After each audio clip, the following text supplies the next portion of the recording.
What's up, guys? Your boy KFB23 on the YT. I'm back with another video, and today was the worst pick in the NBA draft since the 2010s, the second overall pick. Maybe. I really don't know. Lonzo Ball was pretty good. Alonzo was good.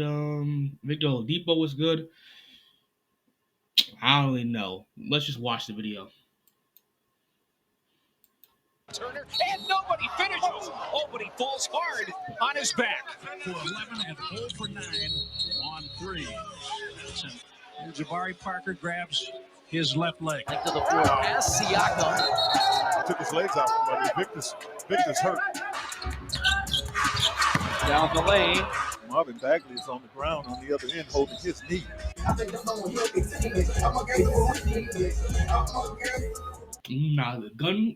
The gun flash is crazy. I ain't gonna lie. That was crazy.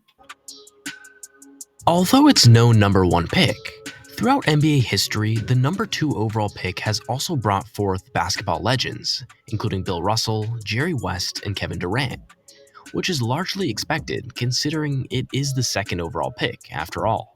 However, the 2010 decade saw potentially one of the most unfortunate decades of second overall picks ever. Although there are a few all-star level players in the mix, a majority of second picks last decade have not turned out as expected, and in many cases, far from it.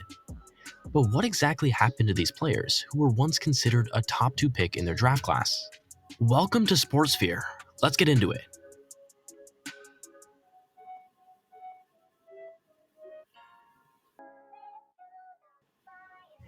Derrick Williams, selected as the second overall pick in the 2011 NBA draft behind Kyrie Irving, entered the league with high expectations primarily due to his athleticism. However, soon after entering the league, he would soon prove to struggle heavily with offensive efficiency and a lack of versatility as a player, and it seemed like all he really knew how to do was dunk.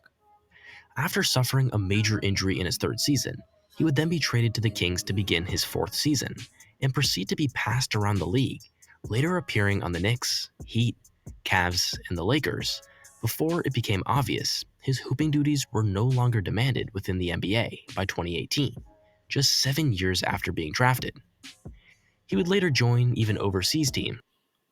I really don't. I know who that is. Like, if you ask me, if I saw a picture of him, I know who that is, Derrick Williams. But like, I never got to watch him play. Like, I didn't watch basketball back in 2018, and Derrick Williams, he doesn't look like that guy, honestly. In the EuroLeague and Turkish leagues. Williams is widely regarded as a draft bust, and his trajectory is reminiscent of the player that was selected second overall in the following season. Like all top picks, Michael Kidd-Gilchrist selected as the second overall pick in the 2012 NBA. That jump shot, oh my god! I think it's that he's the jump shot guy. I think he was decent. I think he was decent from like the first 3 years, the first 1 year of his career. But after a while, he just started looking garbage. It's a Charlotte Bobcats. They can't draft to save their lives. NBA draft entered the league with sky-high expectations. But unlike most high picks, it was his defensive skills and versatility that were his team's biggest asset. And that team turned out to be the Charlotte Bobcats, who selected him second overall. His defense quickly proved to be his biggest asset, with his long wingspan, good instincts, and hardworking mentality. However, offensively, it was a different story. See, Kidd-Gilchrist had size, but he wasn't that tall, and he lacked ball skills, so he would often struggle to score in the paint. And as the league began to emphasize three-point shooting more, Williams' efficiency from the perimeter as a wing player was exposed, where he shot only 27% from deep in his career. Not to mention, you probably know this guy for having one of the ugliest jump shots in NBA history. Regardless, throughout his NBA career, Kidd-Gilchrist averaged 8 points, 5.4 rebounds, and 1.2 assists per game. After his 8 seasons with Charlotte, he would eventually be waived, and after a brief stint with the Mavericks, he was waived again. Although he proved to be a slightly more valuable asset than Derrick Williams, especially defensively, Kidd-Gilchrist still turned out as a very average NBA player. And for a second overall pick, many would consider him as a bust also. Solid role player. That draft wasn't It wasn't that stacked. As for the second pick of the 2013 NBA draft, it was a more complicated story. Drafted behind the world-renowned bust Anthony Bennett, Victor Oladipo would be selected by the Magic at number 2. Victor Oladipo would quickly have an impactful rookie season with the Orlando Magic, averaging 13.8 points, 4 rebounds, 4 assists, and 1.6 steals per game. He continued to perform well for the Magic in subsequent seasons, but would soon be traded by the Thunder as an asset to acquire Serge Ibaka. After just a year on the Thunder, Oladipo would be traded to the Indiana Pacers, which proved to be the ideal situation for him. Hey, if you know, you know. I know about Victor Oladipo. Pacers Victor Oladipo. He was tough. He was tough. I watched games recently of his games. He was tough. Pushing to LeBron to 7 games. Oh my God. I saw him later in his career after both. I think he tore both of his ACL in the same knee twice, and now he's injured again. And like he's a very solid. Like Pacers Victor Oladipo was an all-star. Some people say 2018 Victor Oladipo is better than 2011 D Rose. I'm not going to say that because I don't believe that. But hey, it's a debate. It's a debate. He's tough though, honestly. If he didn't get injured, probably top 15 right now. Where he would quickly have a breakout year in 2017, averaging 23.1 points, 5.2 rebounds, 4.3 assists, and 2.4 steals per game, earning his first NBA All-Star selection and first-team All-Defense honors. However, things would quickly take a turn for the worse. Pass Siakam. They called a foul on Victor. They're going to say he took his legs out from under. Victor's hurt. Unfortunately, his success was soon cut short by a season-ending leg injury in his second season on the Pacers. Since the injury in early 2019, Oladipo has struggled to maintain consistent health, playing only 102 games over the next 5 seasons. He was then traded to the Miami Heat, then to the Houston Rockets, and back to Miami, where he currently plays. In the 2022-23 season, Oladipo had relatively good health, coming off the bench for the Heat and averaged over 10 points, 3.5 assists, and 1.4 steals. However, still missed the 2023 playoffs due to injury. Although Oladipo is not the player he once was, there's no doubt he can still contribute in a lesser role for NBA teams. Despite facing challenges, Victor Oladipo, a 2-time NBA All-Star, has demonstrated moments of brilliance and has without question had the most successful career among all the number 2 picks mentioned so far. Yep. Prior to the 2014 NBA Draft, Jabari Parker was known as a dominant force with polished offensive skills and versatility. After being selected by the Bucks 2nd overall, he showed glimpses of immense potential in his rookie season. 2 ACL tears. Bro is a bucket. However, an ACL tear early on would cut it short. He is 1 for 11 and 0 for 9 on 3. That's an offensive foul. And Jabari Parker grabs his left leg. After his initial injury, Parker made a promising comeback with a solid season. However, in his 3rd year, amidst a breakout season averaging over 20 points, Parker would suffer the devastating setback of tearing the same ACL as in his rookie season. Ever since that injury, he struggled to regain his form consistently, prompting his trade to the Chicago Bulls, then the Washington Wizards, to the Atlanta Hawks, to the Sacramento Kings, then the Boston Celtics. And in his last 3 seasons, he would play a total of just 31 games. Since 2022, no team has picked him up after being waived from the Celtics. Wiggins still better. I'd have to say that, but hey. Next up for the 2015 NBA Draft. After being selected behind Karl Anthony Towns and drafted by the Lakers, D'Angelo Russell was selected as the top guard prospect at number 2. In his rookie season, he showed some early promise. Although he wasn't a standout player, he had respectable stats, averaging 13.2 points, 3.4 rebounds, and 3.3 assists per game. Soon, D'Angelo Russell would be traded to the Brooklyn Nets, a team with a young core and low expectations. However, in his first season with the Nets, D'Lo would suffer a long-term injury, putting him out for a large part of the season. But it was the 2018-19 season when everything would change for the better. The 2018 season would be monumental for not only Russell, but also the Nets' entire franchise. he would average over 21 points, 7 assists, and shoot 37% from 3 on high output. His ability to score on all levels, constantly come in clutch, and get his teammates involved would be his standout qualities. This would later earn him a spot on the All-Star team. Hey, that Brooklyn Nets team, I heard it's one of the most funnest teams to ever watch. Like, it was pure fun and joy. Off of the gram. Bitches love the gram. Oh, wait, shit.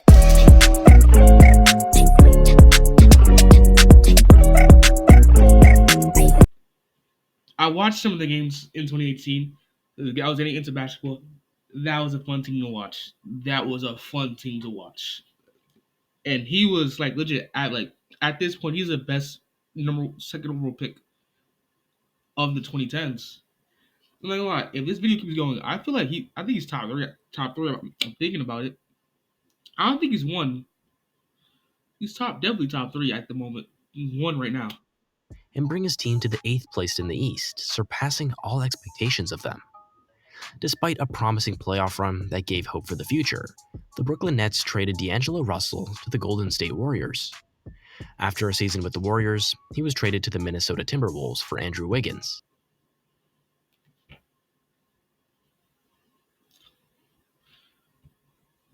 Big wigs. In Minnesota, Russell averaged around 18 points and 6.5 assists, but would have lingering injuries, affecting his playing time, and the Wolves sought a better fit and traded him for Mike Conley during the 2023 trade period. Subsequently, Russell would make his long overdue return back to the team that drafted him, the Lakers.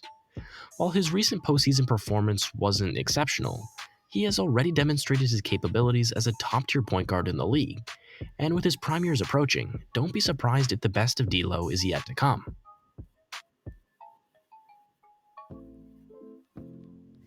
In the subsequent year, the Lakers selected Brandon Ingram with the 2nd overall pick in the 2017 NBA Draft, due to his offensive skill set being so dynamic. And many fans and analysts made comparisons between Ingram and a number 2 pick in the previous decade, Kevin Durant. Initially facing the challenges of a rookie, Ingram gradually showcased his potential, averaging 9.4 points and 4 rebounds in his first season. He was a yearly I'm Kevin Durant player type because he's skinny and 6'7". And his second season saw significant improvement, averaging 16 points on 47% shooting. However, Ingram was eventually traded to the New Orleans Pelicans as part of a package for Anthony Davis. In New Orleans, Ingram's first season would see him break out and become a star player, later earning the Most Improved Player award in his first All-Star selection, with impressive numbers of 23.8 points, 6 rebounds, and 4 assists per game.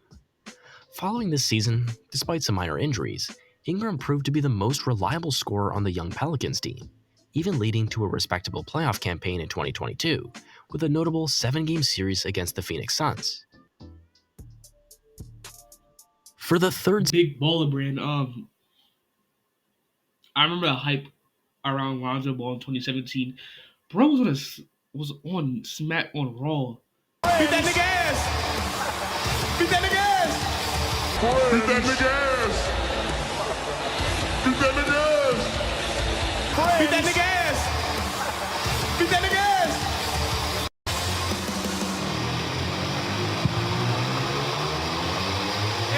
I'm a wrestling fan, and he was on Raw with his father and LaMelo Ball, and that was a wild episode of SmackDown vs. Raw. I feel bad for Lonzo. He's definitely a great NBA player. Could have been a great, he was a starting point guard on any championship team. I'm not gonna lie to you. Defensively, he was nice. Playmaking, he was nice. He wasn't Magic Johnson, but he was cold. He made the Bulls of the 4th seed. Season in a row, the Los Angeles Lakers would have the 2nd overall pick again, and this time they would have their eyes on UCLA's Lonzo Ball, who was known for his exceptional passing and basketball IQ. Curry with the 40-inch vertical out of college. But he was also heavily hyped up by his outspoken father. Despite the media scrutiny, he was still a highly talented prospect. Later selected as the 2nd overall pick by the Los Angeles Lakers in the 2017 NBA Draft, Ball seemed to face immense pressure early in his career, however, still showed flashes of his potential during his rookie season. After 2 seasons with the Lakers, he was traded to the New Orleans Pelicans alongside Ingram and continued to develop as a young player. And despite multiple injuries, he would effectively recover and improve his game, particularly improving his shooting. He averaged 14.6 points, nearly 5 rebounds, and 6 assists. And with his newly fixed shooting form, his increased efficiency saw him become an elite shooter from long range. After 2 seasons with the Pelicans, he was traded to the Chicago Bulls, who were in need of a starting point guard. This proved to be the exact fit for Lonzo, and this season saw him play his best basketball, shooting over 42% from 3, as well as 13 points, 5 assists, 5 rebounds, and 1.8 steals. But, as we know, this didn't last long. Tragically, Lonzo Ball suffered a severe knee injury in the midpoint of the 2021 season that has kept him out of action ever since. Selected behind DeAndre Ayton and in front of Luka Doncic, Marvin Bagley III, highly regarded for his athleticism, scoring ability, and rebounding skills, was selected as the second overall pick by the Sacramento Kings in the 2018 NBA Draft. He would proceed to have an impressive rookie season, averaging 15 points, 7.6 rebounds in just over 25 minutes. But he would soon begin to face setbacks due to a string of small injuries. Injury-prone player, offensively talented, defensively garbage.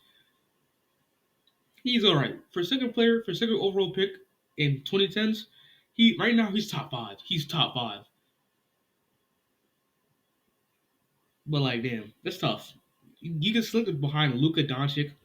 So before Luka Doncic is crazy. DeAndre Ayton's still getting trades for that, but people will leave it. Marvin Bagley just let it happen. Nobody cares that Marvin Bagley was drafted over him, but DeAndre Ayton gets slandered. Starting during the tail end of his rookie year, limiting his games played, and making it difficult to gain momentum in the regular season. After enduring a series of injury-riddled seasons, Marvin Bagley's time with the Sacramento Kings would soon come to an end after 4 years. The Kings, not wanting to deal with his recurring issues, made the decision to trade him to the Detroit Pistons. Despite still limited playing time and still dealing with lingering injuries, Bagley showed glimpses of his potential in the most recent season, providing hope that he could still fulfill his potential if he can stay healthy for an extended period.